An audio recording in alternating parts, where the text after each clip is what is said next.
Excellent afternoon, viewers. Advocacy is one word that defines what we fight for.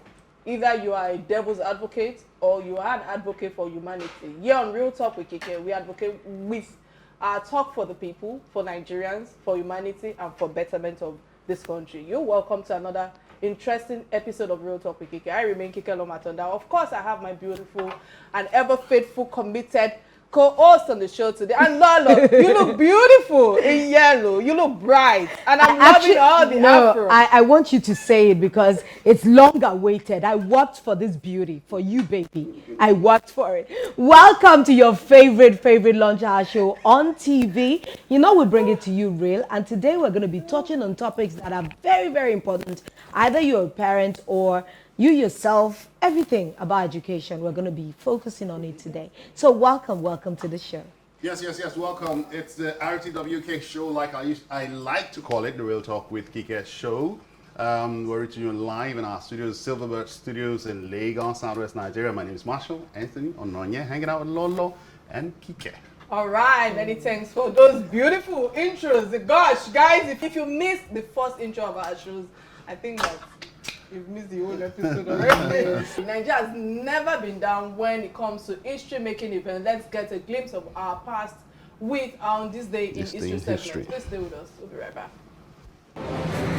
On this day in history, exactly a year ago, 9th of September 2020, the United Nations in Nigeria today said safeguarding education from attack is urgently needed to restore confidence in schools as places of protection for children and teachers. This is particularly pressing in light of COVID-19, which affected 46 primary and secondary school learners across Nigeria due to pandemic-related school closures. As state governments plan to reopen schools after prolonged closures, building a resilient education system to withstand future shocks should be included in pandemic response plans, said the UN resident and humanitarian coordinator. He also noted that prioritizing safety in schools for educators and learners is an indication of government's commitment to protecting investments in education sector and a validation of Nigeria's endorsement of Safe Schools Declaration. While the world marks the first ever International Day to protect education from attack under the theme Protect Education, Save a Generation, more than 3 billion children in the conflict-affected states of Borno, Adamawa, and Yobe in northeast Nigeria are in need of education and emergency support.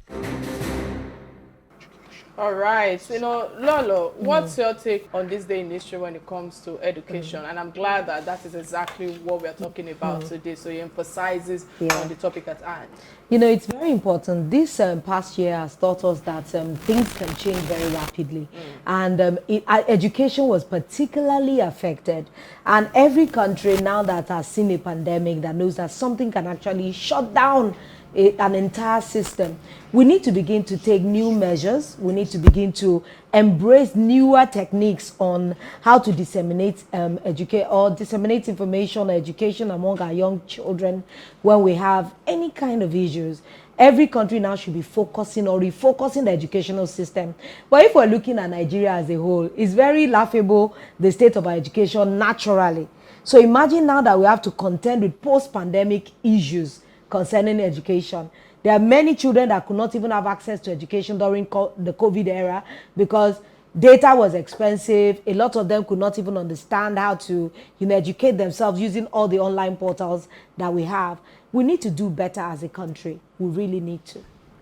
Well, the education sector for me is just rising from the ashes of the effects of pandemic. And just as when we are rising from those ashes, we begin to saddle ourselves again with the responsibility as to how to safeguard the lives of not just the teachers, but not just the students, now the teachers, because that this day in history was specific about teachers and all. But now the education sector is saddled with the responsibility of whether or not we should even continue given the rising spate of insecurity, especially as it bedevils the northeastern part of the country. So it's post-pandemic effects, the downward trend in the educational sector in the last 30 years, and then insecurity for me. we really need to step up our game on it. Yeah, and I think that you both have said it all. Like, the only thing I need to add to it is the fact that with everything that has happened, at least COVID-19 has opened our eyes to IT, which is something that I feel that is missing in most of the curriculum, of Nigerian system, because with everything that is happening, if we could introduce, or if we take IT more seriously, do you understand? Even it wouldn't matter. It wouldn't matter if people are even schooling from home, because IT is what is binding all of us globally. And I think that is one aspect that is still missing, regardless of the insecurity that is going on presently in all the states, especially in the northern state. Sure, today we made the educational sector a priority. In most recent times, we've seen that it's been a devastating issue with the sector, especially when it comes to insecurity in Nigeria, as well as welfare and infrastructure deficit. According to UNICEF, about 10.5 million of the children aged 5 to 14 years are not in the school in Nigeria. This statistic is even worse in the northern part of Nigeria, with only 53 attendance when it comes to almost half of the children's population which are out of schools. Many students did not return back to school after the lockdown. Since the resumption of school activities from the lockdown, there have been at least 2 mass adoption and several other cases of kidnap of school children across various regions in Nigeria, especially in the northern west. As of last month on the show here, we discussed a footage where soldiers were escorting pupils to school. Our topic today is not far-fetched, because education is key, and the security challenges and teachers' welfare in Nigeria is really paramount. You would agree with me that the educational sector stability means growth and independence for other sectors, because they thrive on education. All the workforces in other ministries are produced from the educational sector, and that largely depends on how far and how well their country will develop. On that note, to discuss this topic with us is an active stakeholder who remains in the education field, and the stakes determine a lot when it comes to the educational sector. He is the commissioner representing Oyo State Federal Character Commission in Abuja. It's just unfortunate listening to all that has happened for almost, I think we've been struggling with this for almost 8-10 years now, and nothing has been done. I'm wondering, what's the government doing? It's hard that even the sitting president is from the northern area of the country, and it's pretty worse there. What does that say to you? That there's nothing it can do when it comes to safeguarding lives and properties. I'm sorry, but that's the truth. It's a systemic problem. It's a problem that is entrenched in the system itself, and we need to change that. Because if we do not revamp the system, there's nothing you can build on something that is faulty. And that's what's happening to our educational system. It's just going on a downward spiral. The things I've heard in my ears about education, I'm like, are we really breeding children that are being educated or just passing through school? If you look at the Almajiri system in the north, so for me, they already have a system. Because Almajiri system is a system of education. It's just Islamic education. So imagine if they put the same, maybe they put the same diligence and order and, proper structure to basic schooling. Imagine what they're going to have in the north. Well, even the Almajiri system, I must say that it's been abused as well. Yeah. It's not what it was meant to be. Currently, you find people who are supposed to be taught morals and religious beliefs, being taught how to go and become beggarly, to go on the streets, Yes. So it's no longer what it used to be. network is And bad, talking about Lolo, you are talking about having them integrate into a basic education Yes. system. Well, it's a little hard for people who do not buy into Western education, largely, irrespective of the fact that some people have decided to be violent about it, the Boko Haram and their likes. But largely beyond the terrorist organization, Boko Haram, you still have people, northerners, who toe the line of reasoning that Western education is forbidden. So it's not just about basic education or Western education. It's about the fact that the leaders, crop of leaders we've been having, have decided not to do anything about education. Lolo, look into the budget. Look into How what's much budgeted is for education. education? You find that I mean, two things I always tell people, you know, as a proprietor of a school, I always tell people two things or two establishments that should not be shut down or closed for any reason, except for reasons of corruption and malpractices. The school and hospitals. Hospitals, yes. Schools and hospitals. We shouldn't find doctors going on strike. We shouldn't find doctors being underpaid or even owed salaries. We shouldn't find teachers crying and begging. I mean, these are the crop of professionals who make a nation. If you don't pay your teachers, if you don't have qualified, I mean, look at us. Yeah. Would it be obvious to say that we have a poor system in our education? Our education, if you're even saying that we have a basic education system, I just question that. It's like we don't have anything. While I was growing up, I know the quality of education that I received. But if you compare it to the syllabus they have now, you see that our children are doing more in school, but even more than they should. But at the same time, you cannot see the impact, really. If teachers are disoriented, they are disillusioned, what kind of education are they giving the children? Let me tell you, half these teachers in every school, you see them hawking, selling stuff. The children will sell all their wares because they need to keep body and soul together. So what kind of a teacher that is keeping two jobs will come to the school in the morning to sleep on their tables and just write a few sums on the board and tell the children to copy. That's what we're having. Okay, I would have loved you to show. I do have a guest now.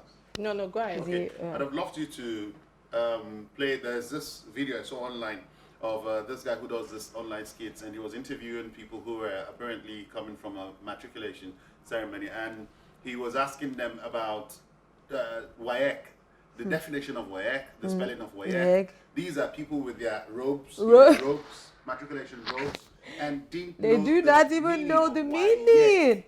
They've written WAEC, they've written JAM. They don't know the definition of JAM or the meaning of JAM.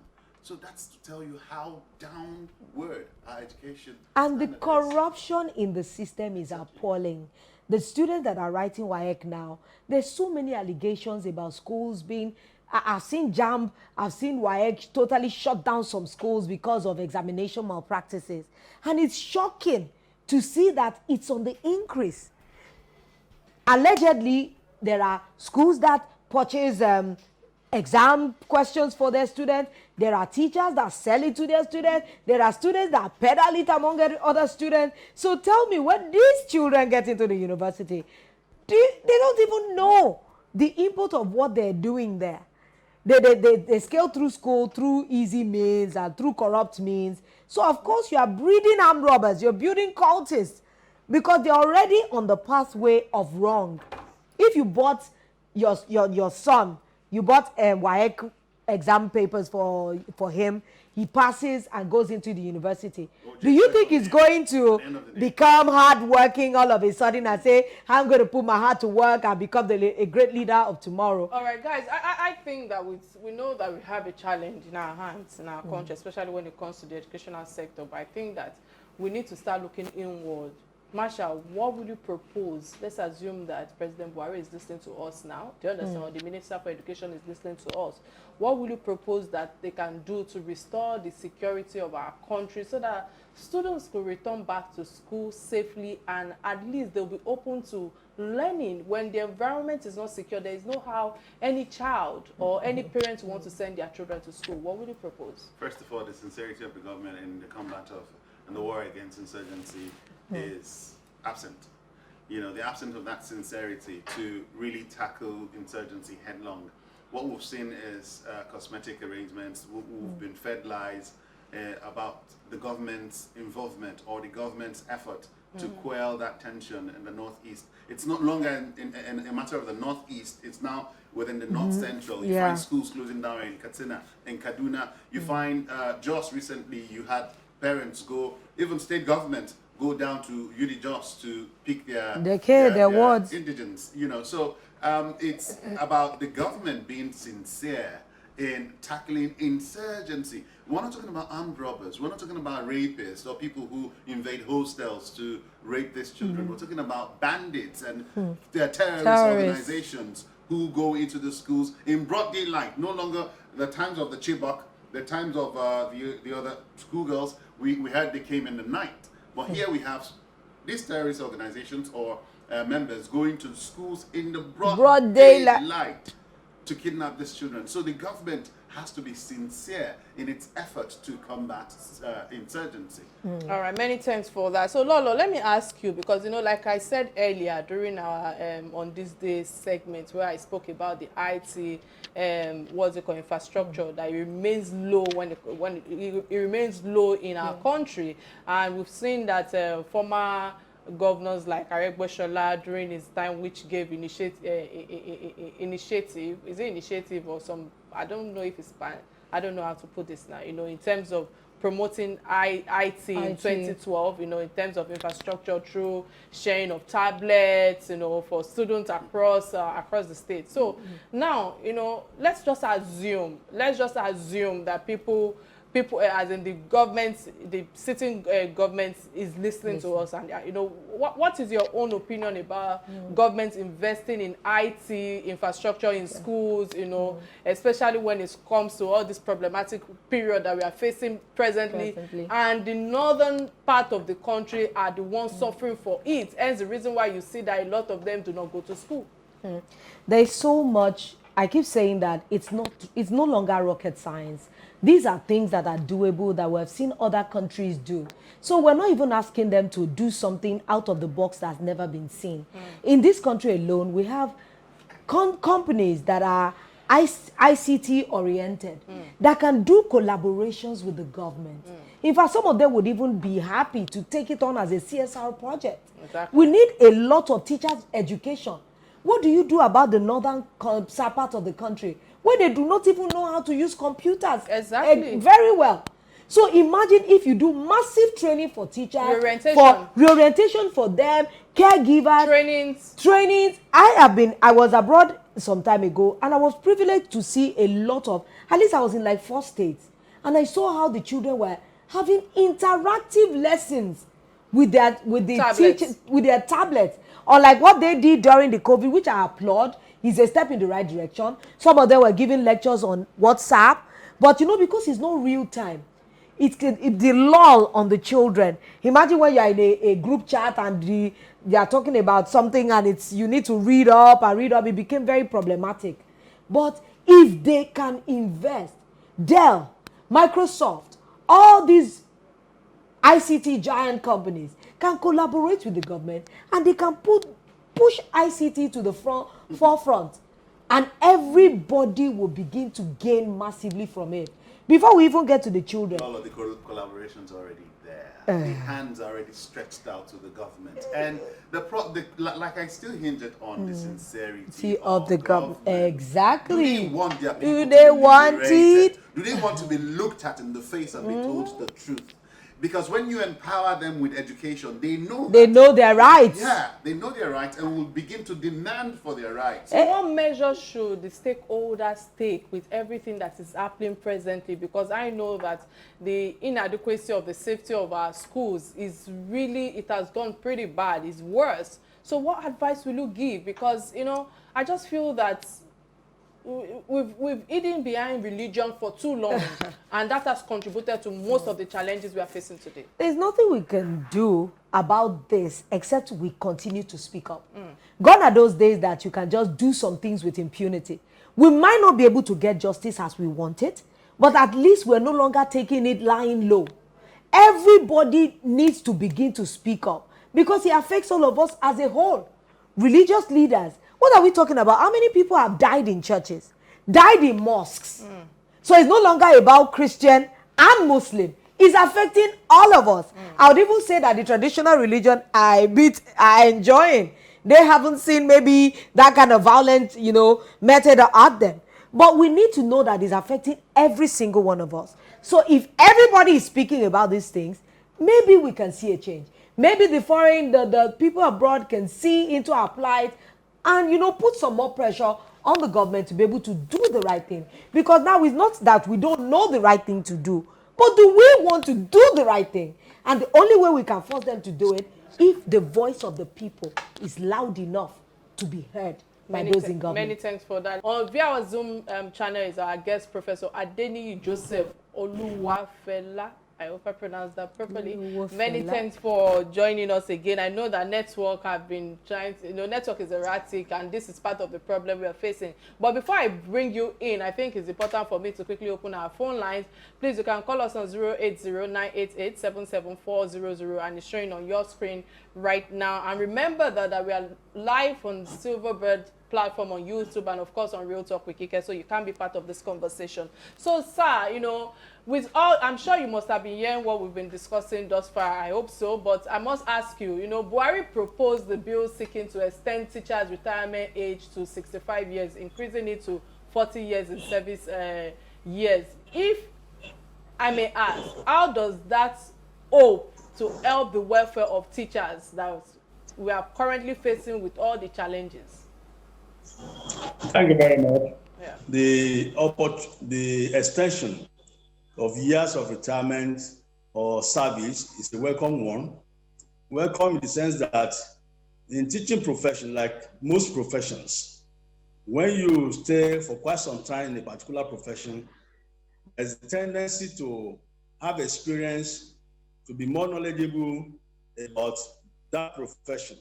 And that opportunity, you will be able to pass it to generation yet unborn. But nonetheless, we have seen people arguing to and fro about creating a situation whereby youth may not get a job opportunity. I believe strongly that increasing the number of years of teachers will not really debar the youth, because when you look at what you have these days is what's called the paradigm shift. Paradigm shift in the sense that the youth of these days, the kind of knowledge they desire is ICT because of the current situation we are in the world, and gradually they will also key in with this ICT, and they will be ultimately they will also be able to help society. And nobody can tell me that one single individual among the youth cannot change the entire landscape. If we can see what the likes of Sugarback has done for the entire world, we cannot say that we can be that may be able to do something similar or something close to it. Then I've also heard you talking about using technology in education. We have tried this one in Oyo State in collaboration with Education Advancement Center. It's unfortunate that the network is trying to let us have a seamless conversation today, but you know what? We are here and we move. And that's also part of the challenges we're facing. IT, it is unfortunate that our government, it's only in Nigeria that I know that there's nothing called unlimited. Oh, please. Do you understand? Because you see, look at like organizations like this trying to even put internet in place, trying to let us remain as one body when it comes to this Zoom. Did you see what I posted on social media a few days ago? What I posted on social media, that the Rwandan government has launched its first satellite to connect internet across all schools in Rwanda, while our president is exploring new grazing routes to connect herders, kidnappers with access to schools. It's about priority. What do we consider important as a nation? Those are the things that we need to keep asking ourselves. What do we consider important as a nation? By the time you see the things that we put on the table of the Senate or in the houses of reps all over, you'll be wondering that, are we in the same country? Are we looking at the thing that should be on the front burner, which is insecurity, is growing worse every day. And you know this would ricochet into every other thing that can be development. Who wants to come and invest in a country that is insecure? That means we're losing revenue. Where would importation come from? Have you seen shortages in food? Is it that until people begin that we enter into a complete state of famine that we know that we have a problem at our hands? The farmers cannot go to farm. That means if they lose that bracket of planting season, what's going to happen? And if they don't do it this year, it doesn't happen next year, we are going to be facing a huge problem. Even leaving the challenges that we are facing regarding how to reorientate the students or even the teachers themselves, Lolo, there are so many scandals surfacing recently about students and lecturers at the tertiary level when it comes to their academic misconduct, you know, when it comes to bribing for grades, you know, sometimes you hear that students and the lecturers are having affairs to get, you know, all sorts, you know, and this has a negative effect on our educational system, whether we like it or not. Do you understand? So you have been in the academic field, Marshall, in a while, you know, at least. How do you think that this can be eradicated to improve our standards in our educational system, especially in Nigeria, with everything that is ongoing, that's even social media is not even helping matter? You see students who are supposed to be morally upright are the ones shaking out their whatever. As you know, I was going to say it. How to even entice their lecturers. What do you have to say to that as a proprietor? Yeah, not just as a proprietor. I was one time an assistant lecturer in one of the tertiary institutions. So I know when I was in the Department of Mass Comm, and students, I was conducting exams. I had students who wrote letters, love letters to me in their answer sheets, you know, and their phone numbers. These are, see, Kike, it all comes from the head. Audacity. When the head is corrupt, what do you expect? When the head is bad. So it's not just about these students. I tell, in my own school, I tell the stakeholders, I say, look, can we have new breed of leaders who do not know what corruption is? How? Can we have? We can. It's possible. So I've given up on, seriously, I've given up on Lolo. I've given up on myself. I've given up on, you know, our generation. I'm now focusing on the new generation to come, the new birds, the new bones. But do you know that that's what you're focusing on is already defective? Exactly. Because who is going to produce the new breed? We're talking about, are we going to have hybrid children? Don't you know that the things that we are what we pour into our children? Because it seems... Except you want to move into the realm of science and do genetic mutations. It seems what we keep doing is using teaspoon to fill a basket, going to the ocean to fill a basket. Because Kike always says something on this show. She comes on air and she says, I hope the leaders are listening, the government are listening. Kike, each time you say that, something, I always tell myself something, maybe I should tell you today on this show. Each time you say that, I want to say to you, they are watching. As per listening, I do not know. No. It's a different ball game entirely. They are watching, but listening, I don't know. No. All right, many thanks. We have a caller from Benin City. Osen, many thanks for calling. What's your contribution on the topic at hand? Please reduce the volume of your TV sets when you are speaking with us. Yeah, go ahead. I'm calling from Benin. All right, what's your contribution? Yes, I'm on this teacher issue. This teacher issue that they have increased the year of service. It does not go down well with me. If you look at the statistics of and you go 5 hours years, so it's meaningless. So yes, 55, 40,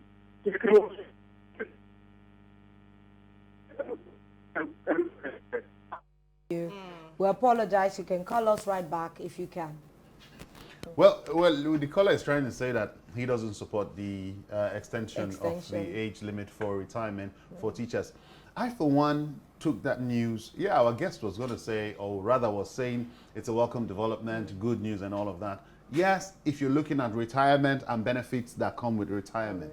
But if you're looking at the educational sector and the improvement, the needs to improve, we need the young breeds, we need the fired up, very highly energetic generation. I mean, look at life expectancy of Nigerians. It's now placed at 55. Yeah. So that tells you that at 60, one begins to degenerate. I'm even saying, you're likely going to, because right now, get out of the surface of the earth. Exactly. Right now, we should be testing the new frontiers. What is the world turning to right now? We're looking at all these older people that you want to keep in service forever. You want to keep a professor that has been like 75, that even to understand the manipulations of the computer is already a big thing for him. They can be advisors. They can be people you go to consult. But we need newer blood that understand ICT. Right now, honestly, we don't need to even... COVID has been able to prove to us that we can change the face of education right from our own living rooms. The first trending story that caught our attention is that of the court ruling on value-added tax. You know, Marshall, as a business owner, what's your take with all that is happening with all these tax, VAT, FIRS, you know, what's your take with it? Oh, fantastic ruling. And it's the first, one of the rarest kind of restructuring that we're seeing. You know, it's interesting that powers are now, we were beginning to see some kind of powers in that aspect being given to the region or the states. You see the issue of multi-pool taxation also is one area that I really would want the government to look into. You find people like, I mean, you go to a restaurant and you pay tax on that meat pie you're eating or on that food you're eating, and then you also you're also taxed severally on several transactions. Like for instance, you're paying for that meat pie. Remember, you're taxed already by the eatery, but also for that transaction, you're taxed on it by your bank. You know, several other areas. But first step in the right direction, given the powers to the states. And here, what's funny is me hearing this morning that the FIRS is appealing to the members of the National Assembly to repeal that judgment. And I'm wondering why, wouldn't you want what's constitutionally right? No. That's what's constitutionally right. No, they wouldn't want that. And I like how Nyesom Wike jumped on it. I like how the governors are also jumping on it. Lagos State is also jumping on it to say, look, okay, very nice. We're going to begin to see how to put in structures and machineries to consolidate this ruling. So it's a plus for me. It's so important that we do the right thing, because if we do not do it, you know, when people are heavily taxed, you can be very sure that the demoralization, businesses crumble. Because on one transaction, you talked about the meat pie. You know that the flour had tax on it, sugar had tax on it, you are paying gas. There's so many tiny ways that money is just hemorrhaging away. And if you know that small businesses are contributing a lot to our GDP presently, so we shouldn't be killing their businesses. Because didn't the bank suffer some years ago when they found out that they are giving loans to people that can never pay back? So bad loans are everywhere from the high and mighty. And those little people that do businesses and return on their investments, they're not helping them. So these multiple times, I don't know what they're appealing against. Of course, you know, it's about the pocket and the things that they can hide away. So we know. All right. You know, I learned that FRS you know, when they have to drive this motion on notice that when they applied for a stay of execution on the earlier judgment delivered by Justice Stephanie Palm. I hope that's it, you know, affirming the constitutional role of the states, especially when it comes to the government to collect VAT and not FRS. For me, this had set a precedent, you know, in all that we're talking about in our country. And in the first place, why should FRS be collecting VAT in an autonomous state?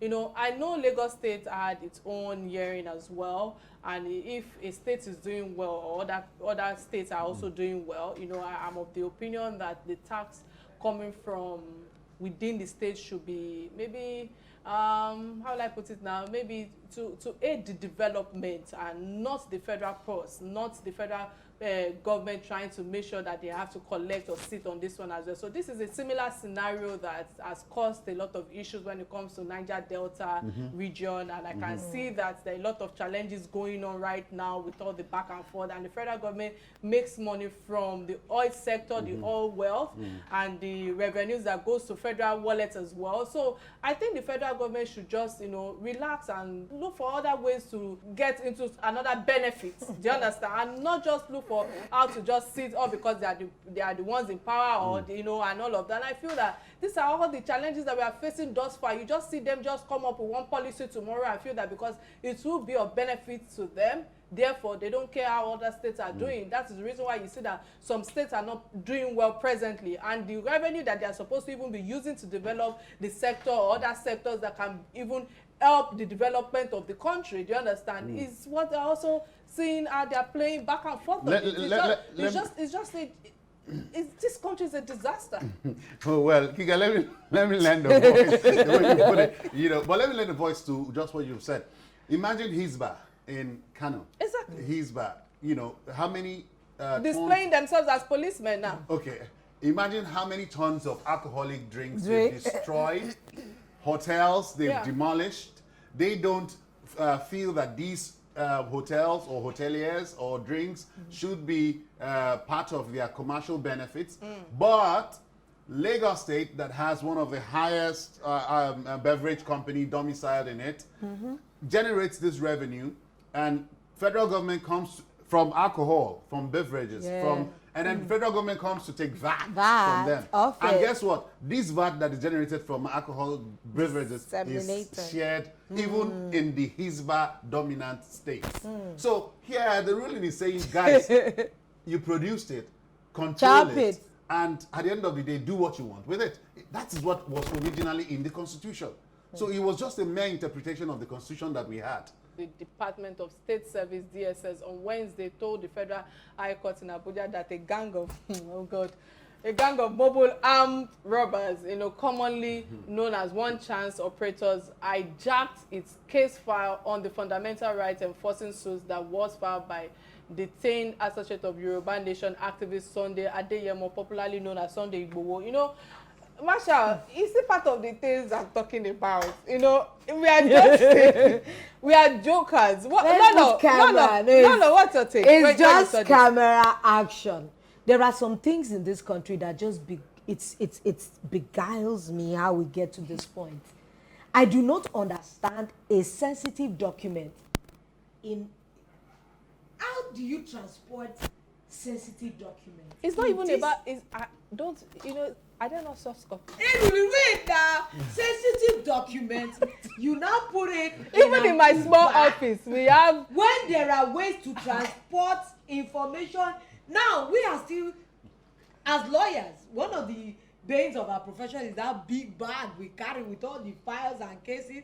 While we are dealing with stupid things like that rats can eat your case file. People are trying to encrypt. They will say snake enter the office and chop the money and chop the document. Developed countries are thinking of encryption, of how not to be able to have access to sensitive information that are stored in their system.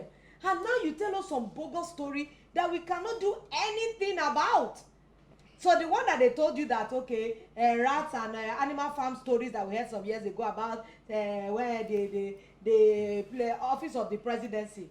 What did we do about it? Nothing. Just like you're going to hear this case, we're going to talk about it and laugh about it. And that's it. And the most important thing is that what we said, nothing is done. You know, these guys are just playing a script that has already been played. I don't know if you've seen Hush, the drama series. If you've seen that drama series, I was the lead detective in that drama. And in that drama, there was a part where the lawyer was supposed to get some documents, you know, sensitive documents. And I sent, as a bad cop, I sent some people to snatch those documents from the lady. And that part of that series was, you know, highly highlighted for a while. So I just think maybe DSS guys watched Hush. And, you know, they just saw that part. And they said, you know what, guys? I think Marshall is a good actor. I think we should use that one. You're a man of many caps.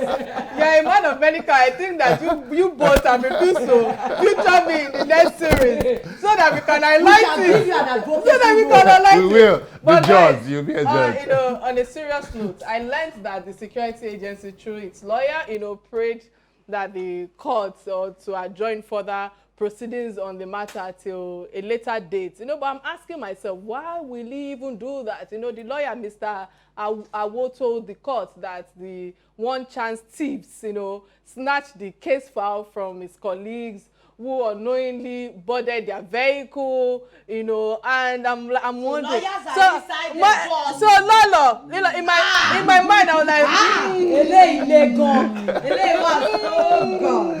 we are nothing but a joke. I think we should clap for DSS. We are nothing but a joke in this country. We are nothing but a joke in this country. We would imagine what they would have come up with all kind of stories like this. You know, firstly, it shows that our legal system is yet to be, you know, computerized, because I do not understand that in this age and time with globalization of e-learning and the likes, you know, you will not expect them to come up with such a story and these are the people that are in the corridors of power. This is a lawyer that will come to a court and open his mouth to say that they have to adjourn because there was a one chance that came into their vehicle. You know, stories like Was this. it the lawyer that was in the bus? You know, Kike? stories like How this, did the yes, case stories find like him? this shouldn't be in the availability of our backup files, as far as I'm concerned. You know, and we've had similar stories like this, of course, that have also crossed all sectors, especially when it comes to them, you know, filing cases under the public eye and investigation. So I want to ask, when do we grow?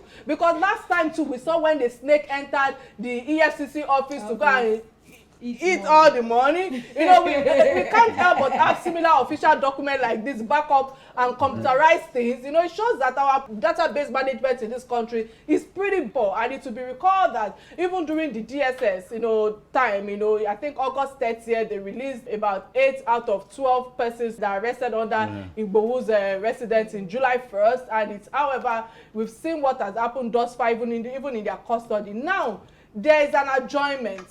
If we can't have a single case like this done and dusted, when are we going to even no. When in Nigeria you are dusting? When with the poor, as in the poor man, Sunday Igboho, when is he going to gain his freedom? Because I think that is the most important thing that we should be talking about now. For crying out loud, it has stayed too long under arrest. For crying out loud, the man is even ready to say that I'm ready to come back home. I'm ready for me to face the law in my country. This is ridiculous. I do not understand why we are still going back and forth. I do not understand that we can come out and say in front of the national organization that we've not gotten to a place where we've computerized most of our cases, and a lawyer can come there and utter something. We are such a disaster and a disgrace in this country. You guys have done wonderfully well. You've lent your voice on this, and of course for our resource professor that couldn't join us, and you know, we'll use him another time. Of course we'll be inviting him some other time, but many thanks for even honoring the invitation for the first time. You see that part of the challenges that we are facing is the IT,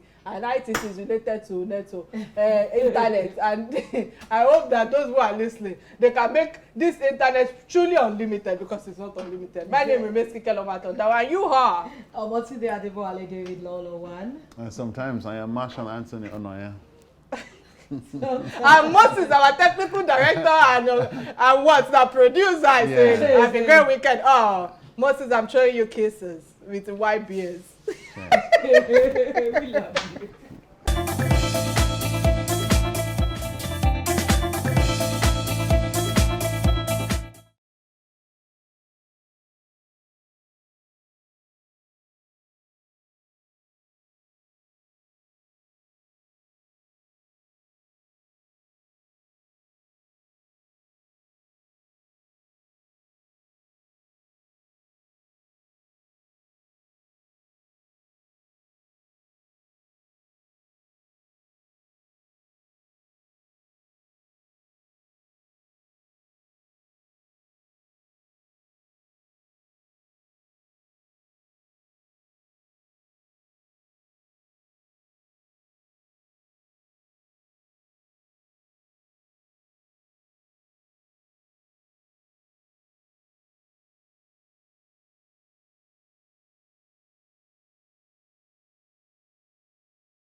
first trending story that caught our attention is that of the court ruling on value-added tax. You know, Marshall, as a business owner, what's your take with all that is happening with all these tax, VAT, FIRS, you know, what's your take with it? Oh, fantastic ruling. And it's the first, one of the rarest kind of restructuring that we're seeing. You know, it's interesting that powers are now, we were beginning to see some kind of powers in that aspect being given to the region or the states. You see, the issue of multi-pool taxation also is one area that I really would want the government to look into. You find people, like, I mean, you go to a restaurant and you pay tax on that meat pie you're eating or on that food you're eating, and then you also, you're also taxed severally on several transactions. Like, for instance, you're paying for that meat pie. Remember, you're taxed already by the eatery, but also for that transaction, you're taxed on it by your bank. You know, several other areas. But first step in the right direction, giving the powers to the states. And here, what's funny is me hearing this morning that the FIRS is appealing to the members of the National Assembly to repeal that judgment. And I'm wondering why, wouldn't you want what's constitutionally right? No. That's what's constitutionally right. No, they wouldn't want that. And I like how Nyesom Wike jumped on it. I like how the governors are also jumping on it. Lagos State is also jumping on it to say, look, okay, very nice. We're going to begin to see how to put in structures and machineries to consolidate this ruling. So it's a plus for me. It's so important that we do the right thing, because if we do not do it, you know, when people are heavily taxed, you can be very sure that the demoralization businesses crumble. Because on one transaction, you talked about the meat pie. You know that the flour had tax on it, sugar had tax on it, you are paying gas. There's so many tiny ways that money is just hemorrhaging away. And if you know that small businesses are contributing a lot to our GDP presently, so we shouldn't be killing their businesses. Because didn't the bank suffer some years ago when they found out that they are giving loans to people that can never pay back? So bad loans are everywhere from the high and mighty, and those little people that do businesses and return on their investments, they're not helping them. So these multiple times, I don't know what they're appealing against. Of course, you know, it's about the pocket and the things that they can hide away. So we know. All right. You know, I learned that FRS at, you know, when they have to drive this motion on notice that when they applied for a stay of execution on the earlier judgment delivered by Justice Stephanie Palm, I hope that's it, you know, affirming the constitutional role of the states, especially when it comes to the government to collect VAT and not FRS. For me, this had set a precedent, you know, in all that we're talking about in our country. And in the first place, why should FRS be collecting VAT in an autonomous state? You know, I know Lagos State had its own hearing as well, and if a state is doing well or other states are also doing well, you know, I'm of the opinion that the tax coming from within the state should be maybe how will I put it now, maybe to aid the development and not the federal purse, not the federal government trying to make sure that they have to collect or sit on this one as well. So this is a similar scenario that has caused a lot of issues when it comes to Niger Delta region, and I can see that there are a lot of challenges going on right now with all the back and forth, and the federal government makes money from the oil sector, the oil wealth, and the revenues that goes to federal wallets as well. So I think the federal government should just, you know, relax and look for other ways to get into another benefit. Do you understand? And not just look for how to just sit all because they are the ones in power, or you know, and all of that. And I feel that these are all the challenges that we are facing thus far. You just see them just come up with one policy tomorrow. I feel that because it will be of benefit to them, therefore they don't care how other states are doing. That is the reason why you see that some states are not doing well presently, and the revenue that they are supposed to even be using to develop the sector or other sectors that can even help the development of the country, do you understand, is what they're also seeing how they're playing back and forth. This country is a disaster. Oh, well, Kike, let me lend the voice the way you put it, you know, but let me lend the voice to just what you've said. Imagine Hisba in Kano. Exactly. Hisba you know, how many displaying themselves as policemen now. Okay, imagine how many tons of alcoholic drinks they've destroyed, hotels they've demolished. They don't feel that these hotels or hoteliers or drinks should be part of their commercial benefits. But Lagos State, that has one of the highest beverage company domiciled in it, generates this revenue, and federal government comes from alcohol, from beverages, and then federal government comes to take VAT from them. And guess what? This VAT that is generated from alcohol beverages is shared even in the Hisba dominant states. So here the ruling is saying, guys, you produced it, control it, and at the end of the day, do what you want with it. That is what was originally in the Constitution. So it was just a mere interpretation of the Constitution that we had.